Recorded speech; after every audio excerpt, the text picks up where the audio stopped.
Hello there and welcome to Loco for Leeds. It's my channel where we talk all things Leeds United. And today, in anticipation for the Liverpool game at the weekend, I'm joined by Torch from Outside Anfield TV. Sorry, mate. How are you doing? No, I'm good, bro. I'm good. I'm gassed to be making my debut on your channel. Thank you for inviting me on. How are you? Yeah, I'm all right, mate. Thank you for reaching out. It's great to chat and have a chat about this game, and we're all looking forward to international break as it's done now, isn't it? And we're ready for the For that. That's it, isn't it? You know, England have been a little bit, well, we've done okay, haven't we? But you know, it's great to have Premier League football back on our, back on our radars again. So let's just chat before we get going, Torch, about your channel. So Outside Anfield TV, isn't it? So just give us a little insight about what you do on your channel. So everything from top six shows to top six previews, reviews, like odd videos here, like who thinks going to be a hit in the Premier League, who we think is going to be a miss. But the main thing that we do is post-match and pre-match interviews with fans live around the stadium, whether it's at Norwich at Carroll Road or outside Anfield at Anfield itself. So kind of like that Arsenal fan TV, United stand kind of vibe, just giving fans a voice, you know? Excellent. That's really good, mate. That's really, really good. So yeah, so I mean, in terms of this game, well, we'll take it to the start of the season. Obviously, transfer window has just closed recently, hasn't it? So what do you make of Liverpool's transfer business or lack of it in the end? What do you make of their transfer window? So if you ask any other Liverpool fan, I guarantee you're going to get a different answer than myself, innit? Me personally, I didn't think it was the worst transfer window ever, just because mainly the only problem that we had last season was with our centre-backs. Like, we had 4 senior centre-backs out at one time. No, 3 in Matip, Virgil van Dijk and Gomez, and they were all out for more or less the whole season. And then our backup centre-back, which was Sabino, also got injured for large parts as well. So come the first day of the season, I'm pretty sure we was the first team in Europe to make any signing of note, which was Konate, very highly rated centre-back in the Bundesliga, second to only Upamecano in terms of young and upcoming talents. And we signed him straight away. So I was confident and I was happy in that. Obviously, going the rest of the window, not signing anyone else. I was a little bit frustrated, but I'm just happy that we got the centre-back issue sorted. And the way I see it is, if last season never happened, we would have won the Premier League. We was top of the league before the injuries happened. The season before, we won it miles ahead of City. So I'm just hoping that we go back to the season before last. Yeah, well, that's it, isn't it? You know, I think they were obviously very inactive. They didn't make a lot, like you said. They bought in Konate, which was a good signing. Obviously, they missed. He had defensive problems, like you say. But you know, you don't need to add. You've got a core team already there, haven't you, to have a good go at the Premier League. But and just to add in quickly, when we did win the Premier League after we won the Champions League, we signed no one. Like not even 1 or 2. We literally signed no one, and we won the Premier League. So signings ain't everything. But yeah. But they're obviously the team is aging a little bit now, though, isn't it, Torch? You know, with the likes of the front three, you have to at some point add in a bit more quality to, obviously, Salah, Firmino, and Mane aren't going to be there forever, are they? So you've got to, at some stage, you've got to jump and say, right, we need to sign some kind of attacking players. But you're right, you know, you didn't make any signings that season. You won the Premier League. And, you know, but that leads me into my next question, really, Torch. What are your expectations for this season? Because obviously you had a little bit of a disappointing season in terms of Liverpool's expectations last time out. So what are you expecting from this season? Me personally, I'm expecting us to win the Premier League, man. I really am. Like, no one's really giving us our due diligence. Obviously, as a Liverpool fan, you're always going to be optimistic. As any football fan, you're going to be optimistic. But the way I see it is, like you said, we've got a famous front three. For me, the best front three in football, not an individual talent, no, but in terms of working together, or on their day, of course they are. For me personally, anyway. Then you got the likes of Jota, who's keeping Firmino out the team right about now. And this guy just can't stop scoring goals. We didn't buy Jota to start any matches. We brought him as a backup in case anything goes wrong to Mane, Salah, or Firmino. And you saw in the Chelsea game, he come on instant impact. It was like 10 minutes, 15 minutes later, we scored a goal. Fair enough, it was a penalty, but it was just him being in and around that kind of area, in the penalty box, something that Firmino doesn't really do as much.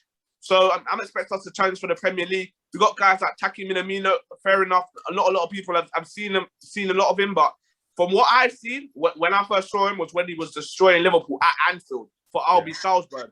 Yeah, he hasn't had a run of games yet, but the last game he started in the Premier League, he scored at Crystal Palace and then was zoned Southampton. So I feel like we've got decent squad depth in the attacking areas to challenge. Whether or not we'll win it, I don't know, but I'm expecting us to win it. Yeah, well, that's quite a bold statement, isn't it, from you there, Torch? Because I suppose a lot of people wouldn't have Liverpool this season down as sort of title favourites. Obviously, City, people are fancying Chelsea, aren't they? But what have you made, obviously, of the start of the season? I mean, you've won 2 and drawn 1. Chelsea was a draw, obviously. So it's been pretty good, hasn't it, overall? It's been okay, but I always say, when Liverpool are at their worst, we're long ball FC in terms of it's Trent Alexander-Arnold or Andy Robertson, long ball down the line, and sometimes it just doesn't work. Like, it just doesn't work sometimes. And then other times where what's the other name I got for Liverpool, man?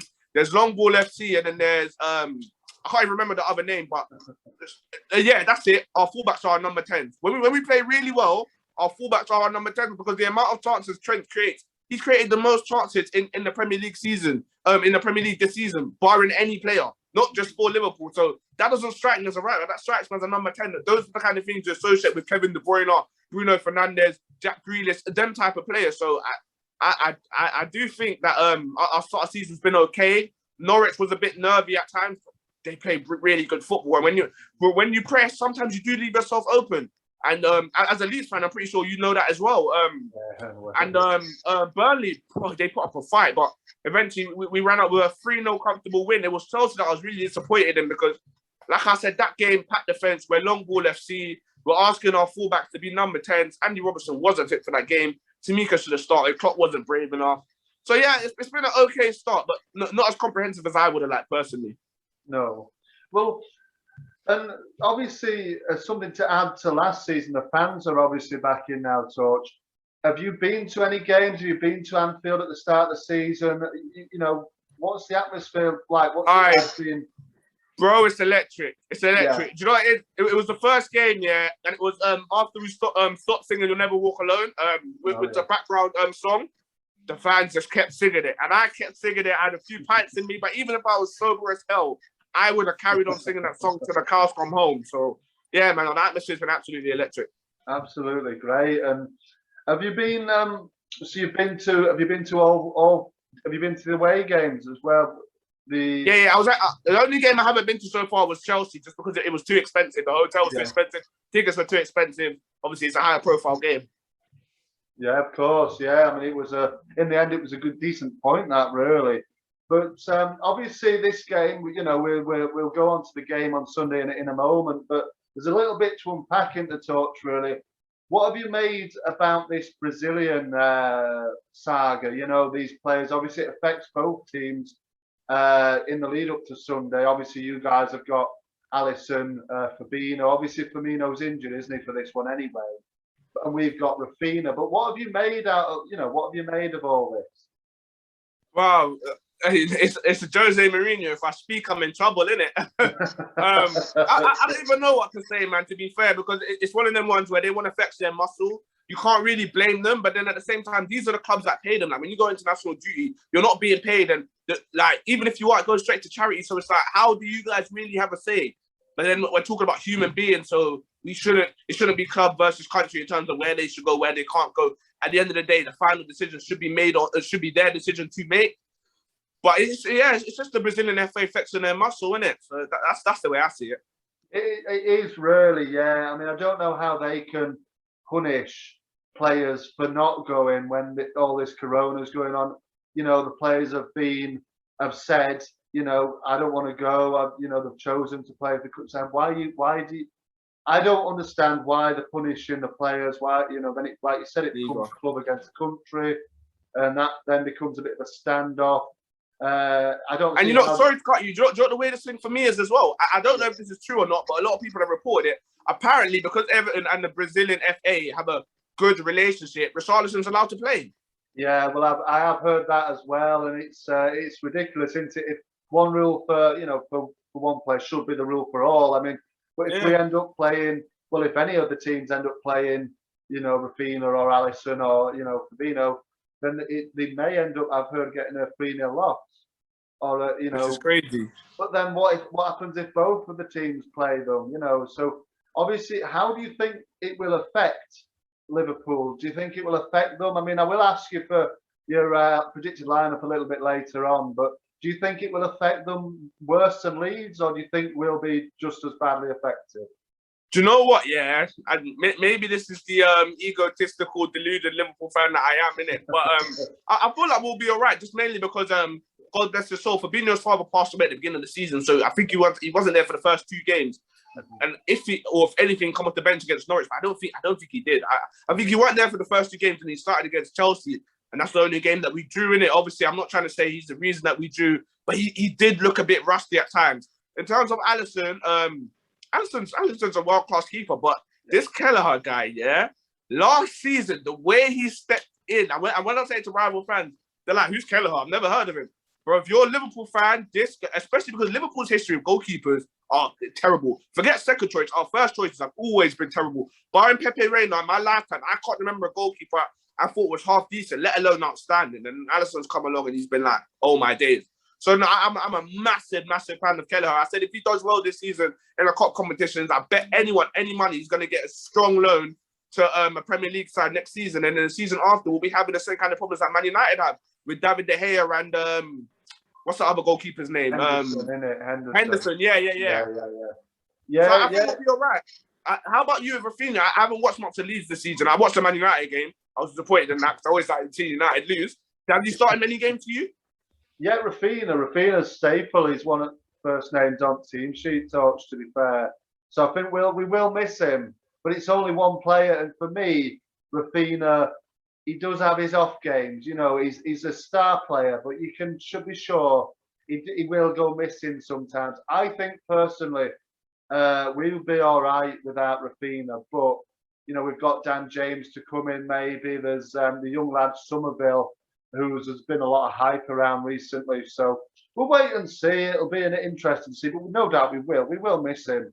He's a real goal threat. He's a real skillful player. He's just that bit of magic that you like in your team, which we don't really have other than him, to be honest, in a sense. So we will miss him, but I'm pretty sure it'll be an interesting match, this, Touch. I must admit, both teams missing players. It'll be a tight game. The Elland Road crowd there, which again leads me on. That's what scares me. Your home crowd, man.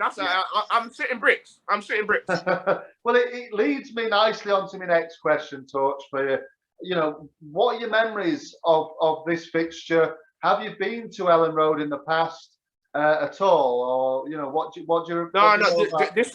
This Sunday will be my first time ever going to Leeds itself, let alone Elland Road, isn't it? So I'm actually looking forward to it. So are you going to the game then on Sunday? Yeah. Oh, excellent. So I'm actually looking forward to it. And then not just that as well. You guys play attacking football, man. Like if you're gonna beat Liverpool, play attacking football. If you're gonna draw, park the bus, bro. you can actually get a point against Liverpool if you park the bus, because we struggle to break down defensive. But now if you actually want to get 3 points against Liverpool, attack them. Especially when they got everyone up the field apart from their 2 centre backs, and then play a 4-on-2 against Virgil van Dijk and Joel Matip. Even though Virgil van Dijk's the best defender in the world for me, some defenders just can't defend 4-on-2. Most of them can't. Not even some. The majority of them can't, innit?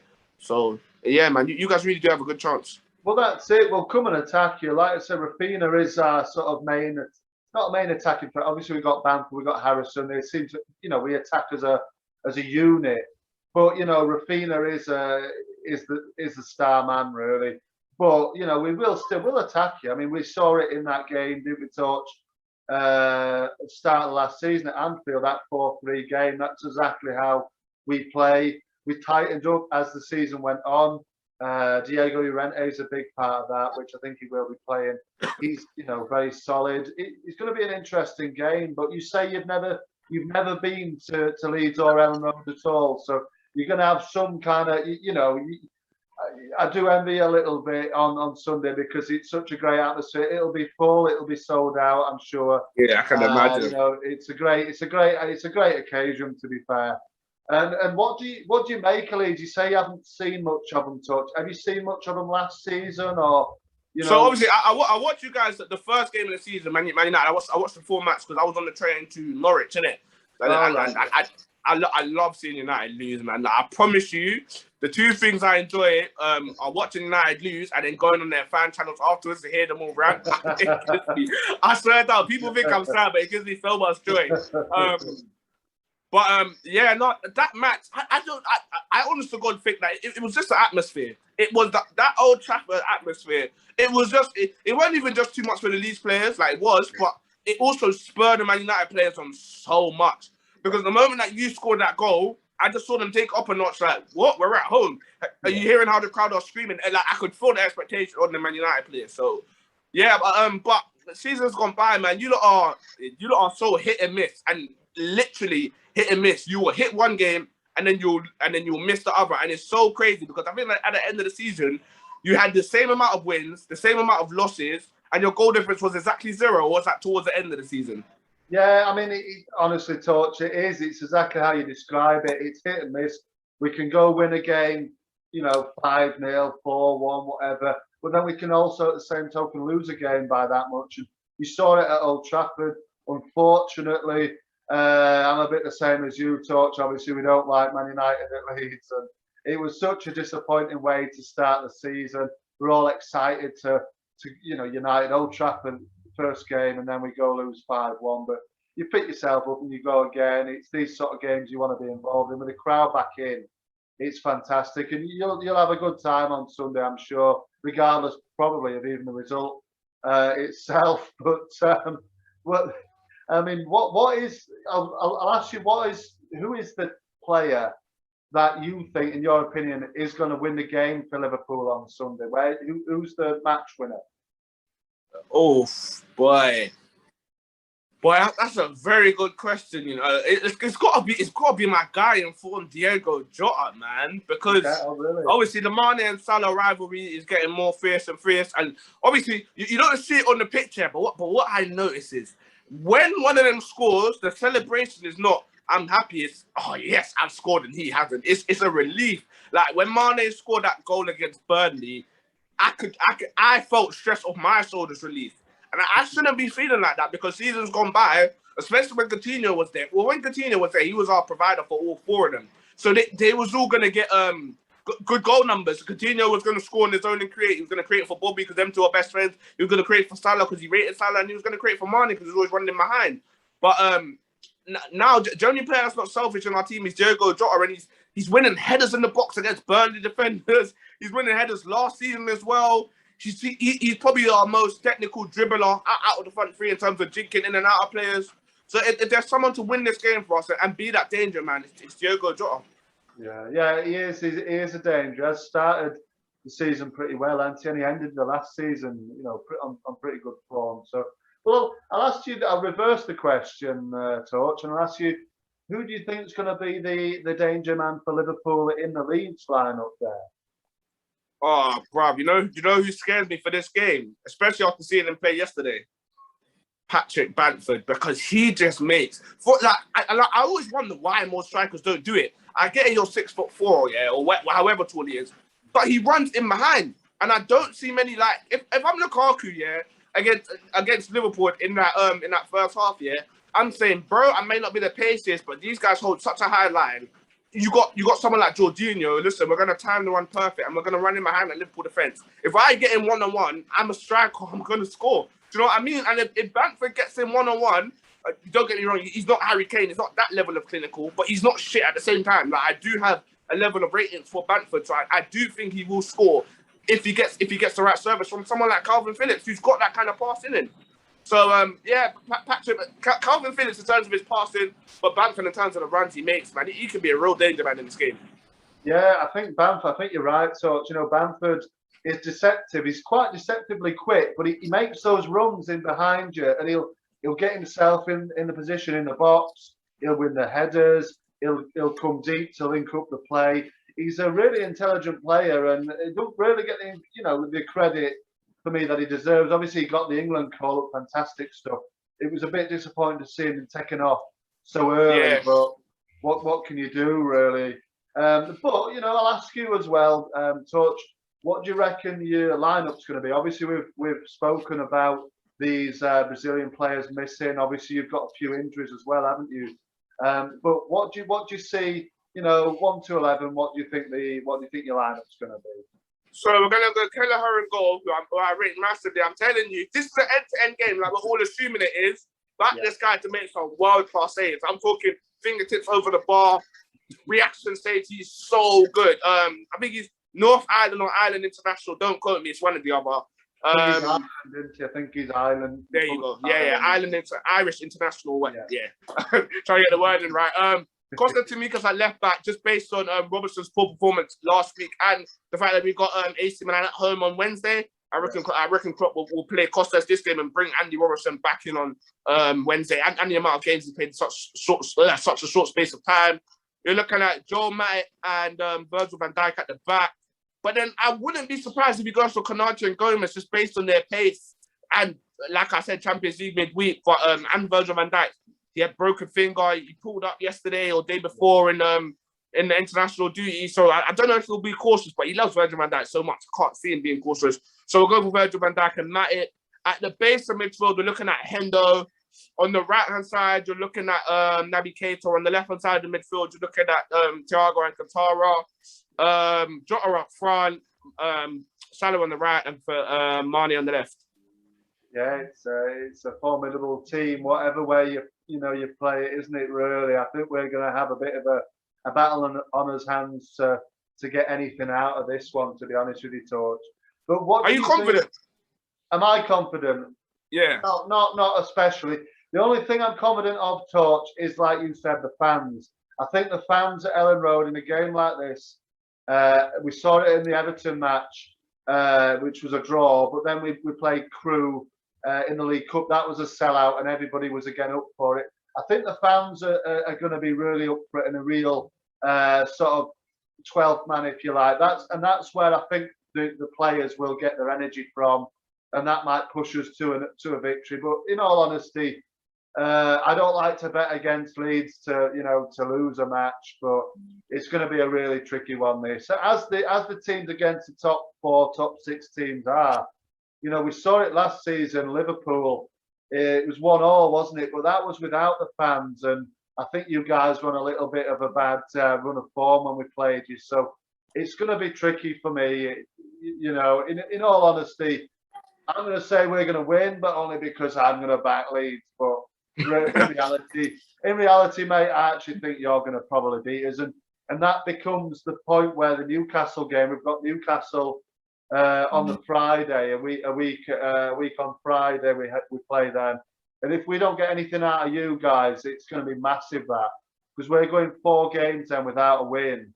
It's a huge game that at St James's Park, but hopefully we can get something out of this one. Do you know what it is? I've been saying it, man. The top 16, or the top 10 on the top 16 this year, they're so strong, man. This is the strongest I've seen Liverpool be, alongside Man City, alongside United. United have the best squad that they've had since Sir Alex Ferguson.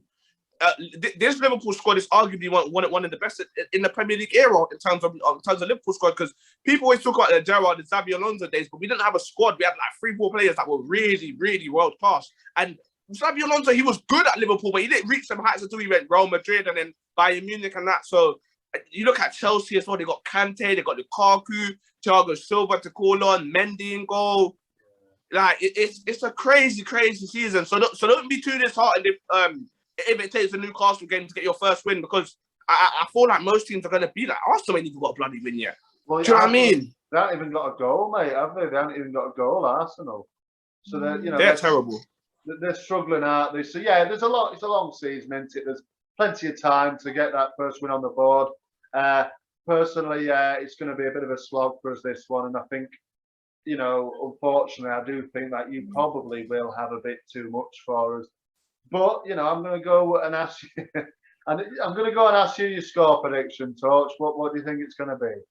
Oh man, I wish I was confident, man. But I'm nervous, man. Elland Road, I ain't even ever been there, but it's the way you lot play. I know your car's going to be up front. I know you lot are, man. Yeah. So I'm going for a narrow 2-1, like a 78-minute winner, and then we just cling on for our lives Bamford misses a sitter and prays to God or something at the last minute.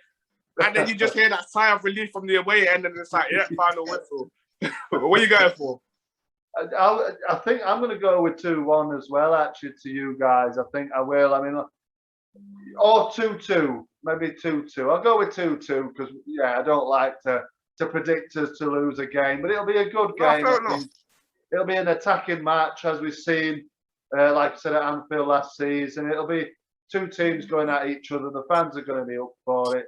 But you enjoy your day anyway, Torch. That'll be a right good time for you there, going up there to Leeds. And yeah, I hope you have a good day. But don't enjoy it too much in terms of the result. I won't be celebrating outside the stadium or anything. No worries. Well, it's been great to chat with you, Torch. So thank you very much for coming on, mate, and all the best. Thanks for having me on, brother. Yeah, you're very welcome, mate. Anytime. Perhaps is it Boxing Day we play you again? You know, perhaps we'll reconvene again and give us thoughts again on that game before that. 110%. Yeah, absolutely, mate. Great stuff. Well, thanks a lot, bud, and all the best, and good luck with Chandler as well and everything. Speak to you soon, brother. Thank you for having me on. Take care, mate. See ya.